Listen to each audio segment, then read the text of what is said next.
Baik teman-teman, Assalamualaikum warahmatullahi wabarakatuh. Hai semuanya, kembali lagi dengan saya Sri Saiman dengan NIM 231340096 kelas BKI 6C pada mata kuliah Public Speaking dengan dosen pengampu Bapak Dr. Adi Kusuma, SIKOM MSI. Nah teman-teman, tahu nggak sekarang learning journal berapa? Ya betul, learning journal yang ke-12. Nah, pada kesempatan kali ini saya akan mempresentasikan materi kelompok 3 tentang perbedaan dan persamaan ceramah dan motivasi serta praktik menyusun pesan, bahasa, motivasi, dan persuasi dalam public speaking. Nah, teman-teman, ceramah dan motivasi ini memiliki beberapa persamaan, yaitu sama-sama merupakan bentuk komunikasi lisan di depan umum yang bertujuan menyampaikan pesan kepada audiens.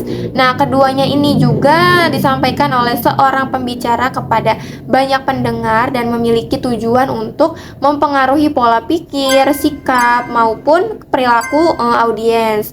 Nah, selain itu, baik ceramah maupun motivasi membutuhkan kemampuan komunikasi yang baik agar pesannya itu dapat dipahami dengan jelas oleh pendengar. Nah, namun di antara keduanya juga terdapat beberapa perbedaan. Motivasi ini lebih bertujuan untuk memberikan semangat, dorongan, dan membangun rasa percaya diri agar seseorang itu terdorong melakukan perubahan yang lebih baik. Nah, isi motivasi juga biasanya berupa kata-kata inspiratif, pengalaman hidup, serta ajakan untuk bertindak. Nah, cara penyampaiannya juga cenderung lebih persuasif, energik, dan mampu membangkitkan emosi audiens. Sedangkan ceramah lebih berfokus pada penyampaian informasi, pengetahuan, kepada pendengar. Nah, isi ceramah juga biasanya membahas materi tertentu seperti agama, pendidikan, sosial, dan ilmu pengetahuan dengan penyampaian yang lebih formal, terstruktur, dan fokus pada pemahaman materi. Nah, selanjutnya materi ini juga membahas tentang praktik menyusun pesan. Nah, menyusun pesan ini merupakan proses merancang informasi agar mudah dipahami dan tujuan komunikasi itu dapat tercapai dengan baik. Nah, dalam penyampaian pesan terdapat beberapa tahap, yaitu perencanaan pesan, penyusunan pesan, dan revisi pesan. Nah, pada tahap perencanaan, pembicara itu perlu menentukan tujuan komunikasi, mengenali audiens, memilih ide pokok, dan menemukan media yang tepat agar pesannya itu efektif. Terus, teman-teman, selain itu juga pesan disusun secara logis, runtut, dan mudah dipahami dengan menggunakan ide pokok, poin pendukung, serta bukti pendukung.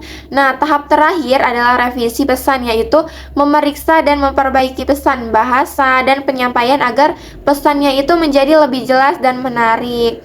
Nah, dalam praktik menyusun bahasan pidato atau ceramah terdapat beberapa teknik yang dapat digunakan agar pesannya itu lebih efektif. Yang pertama adalah penjelasan, yaitu memberikan keterangan sederhana agar audiensnya itu lebih mudah memahami materi. Yang kedua adalah contoh, yaitu memberikan gambaran konkret untuk memperjelas suatu gagasan. Terus yang ketiga adalah analogi, yaitu membandingkan dua hal agar audiensnya ini lebih mudah memahami persamaan atau perbedaannya.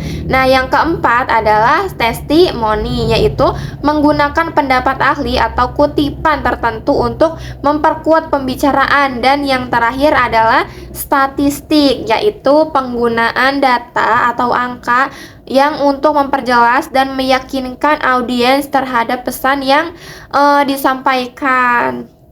Nah, teman-teman, selain itu juga materi ini membahas tentang motivasi ya. Nah, teman-teman tahu nggak motivasi itu apa? Nggak tahu ya. Nah, motivasi adalah dorongan dalam diri seseorang untuk mencapai tujuan dan keberhasilan. Terdapat dua jenis motivasi, yaitu motivasi positif dan motivasi negatif.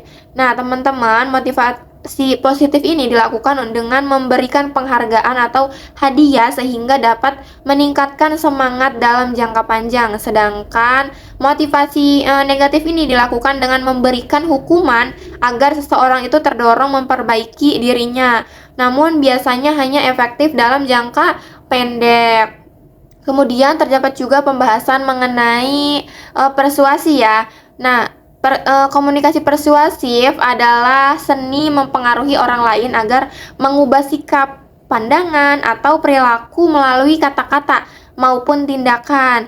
Nah, dalam komunikasi persuasif ini terdapat komunikator, yaitu sebagai penyampai pesan, dan komunikan sebagai penerima pesan. Nah, tujuan utamanya itu adalah menciptakan perubahan pada audiens, baik dalam sikap, keyakinan, maupun perilaku. Nah, untuk mencapai tujuan tersebut, pembicara juga dapat menggunakan bahasa yang emosional, argumen yang logis, terus juga menunjukkan kredibilitas agar audiensnya ini lebih percaya terhadap pesan yang ingin disampaikan. Nah, selain itu juga pembicara ini harus memahami audiensnya terlebih dahulu ya, seperti karakter, kebutuhan, dan cara berpikir mereka, sehingga pesan yang dibuat ini lebih tepat sasaran dan efektif. Nah, mungkin teman-teman sekian presentasi dari saya. Terima kasih sebelumnya atas perhatiannya. Wassalamualaikum warahmatullahi wabarakatuh.